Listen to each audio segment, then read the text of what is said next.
پیش ہے ہندی زبان میں اپڈیٹ۔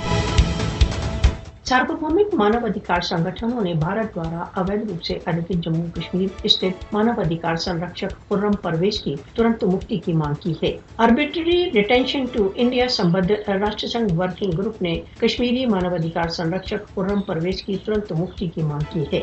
FIDH अध्यक्ष एलिस मुगेब ने कहा है कि भारत को राष्ट्रसंघ की सिफारिशों को लागू करना चाहिए तथा खुर्रम परवेज को तुरंत रूप से मुक्त करना चाहिए। OMCT सचिव श्रीजरल ने कहा है कि खुर्रम की अन्यायपूर्ण नजरबंदी भारत द्वारा मोदी की अनुचित नीतियों का रहस्य उद्घाटन करने वालों पर अंधाधुंध आक्रमणों का परिणाम है।